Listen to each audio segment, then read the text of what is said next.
And all I have to say, ladies and gentlemen, it's a sad day.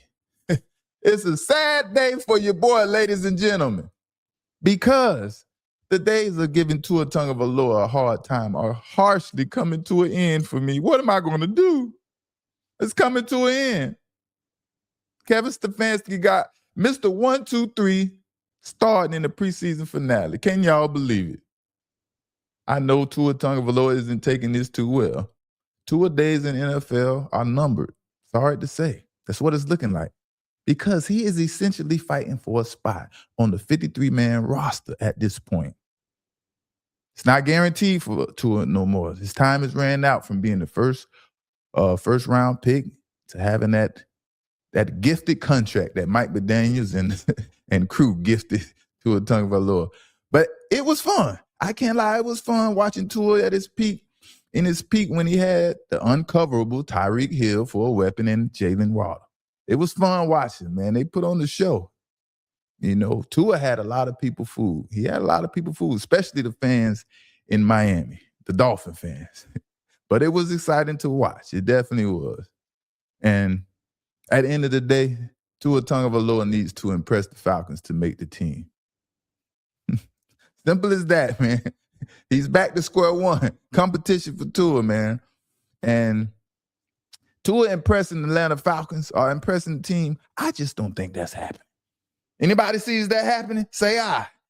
I really don't see it happening. Mike McDaniels was the best thing to ever happen to Tua Tagovailoa's career. Man, oh man, as I sadly bring this here to you tonight, it is with a broken heart to have to read this to you, ladies and gentlemen. There's a chance they're going to cut him. NFL Insider gets brutally honest about Tua Tagovailoa's Falcons' future. Here's a guy who's in his 7th season, and he's failing the eyeball test. He's progressively getting worse. His vision is getting worse every year, or ours is. It's bad. It just doesn't look like an NFL quarterback anymore. Man, those are some harsh words for Tua Tagovailoa. He doesn't pass the eye test, and it just doesn't look like an NFL quarterback anymore. Man, I saw this a long time ago, but he was able to get through with Mike McDaniels. And Tua's arm is just too weak to compete in NFL anymore, like we talked about a couple of weeks ago. When it comes down to it, Tua doesn't have the arm to get it done in the National Football League. He barely had enough arm in his peak, in his prime. And that's the reason for the moniker Mr. 1-2-3 that I started for Tua. Because I saw this a long time ago. I saw this a while ago. If Tua doesn't get the football out of his hands after 3 steps, when he's in a shotgun, you say hike, get the snap and shotgun, take 1 or 2 or 3 steps. And if he doesn't get the football out of his hand at the time of that 3rd step, it's hard for Tua to get the football down the field with accuracy, basically. And when he had Tyreek Hill, if he didn't let the football go on that 3rd step, ain't no way it was going to get there. Ain't no way it was going to get there. But guess what? There you got choices and you got consequences in life. Who are you? Because if I was Tua Tagovailoa, you know what I would do? I bet no one can guess in the chat what Mr. Pick Six would do. And I'm telling you, you count my word, I would do this. This is what I would do if I was Tua Tagovailoa. I would quit on the ass. I would straight up quit on the ass. You know what? You better respect my pay grade. I'm paid millions from the Miami Dolphins regardless of how y'all feel about me and what y'all think about me. Either I can do it or I can't. If I was Tua, I'm going to make you put some respect on my name.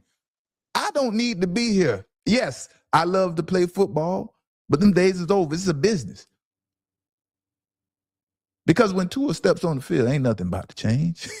There is nothing about to change when Tua steps on the football field. You can make him compete all you want. You can put his roster spot on the line. Ain't nothing going to change. He don't have Mike McDaniels anymore. And that arm is through. Whatever you see in practice is what you're going to get from Tua Tagovailoa. Coach, hey, Coach. I need your attention over there, Coach. Coach, I can't play the last preseason of the game. Last preseason game, straight up. It can't happen. What's my excuse? My head hurt. My head hurt, Coach. Took one too many hits last week. See you in week 1, Coach, man. I'll be ready. Money in the bank, baby.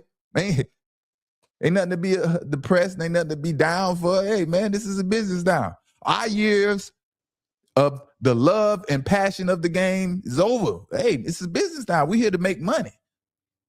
Yeah, we love to play the game as well, but the money is the main objective.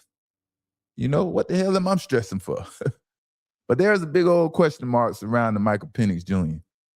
I hope he hurry up and get out there and relieve himself of this question mark. But at the same time, Michael Penix Jr. is being put in a vulnerable position because he most likely will start the first regular season game of the season with just a few weeks of practice under his belt. Now, if you play wide receiver or cornerback or any other position, that's not a big deal. It's not that big of a deal. But when you're talking about the hardest position in football, the quarterback, the person who has more responsibilities than any player on the football field, you need more than a few weeks of practice, even though he was there last season. This is a new coordinator, a new system. There's a lot to learn. Without much practice, it doesn't sound promising for Mike Penix to start this year off, you know, and expect him to play at a high level. It's kind of like setting him up for failure, to be honest. But I honestly don't think Kevin Stefanski planned it out this way. He probably didn't want to put Michael Penix out there too early, too fast. Choices and consequences. Kevin Stefanski decided to sign Tua,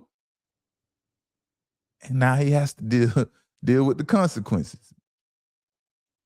It's just so happened Michael Penix Jr. is the unfortunate person but on the other side of that, you know?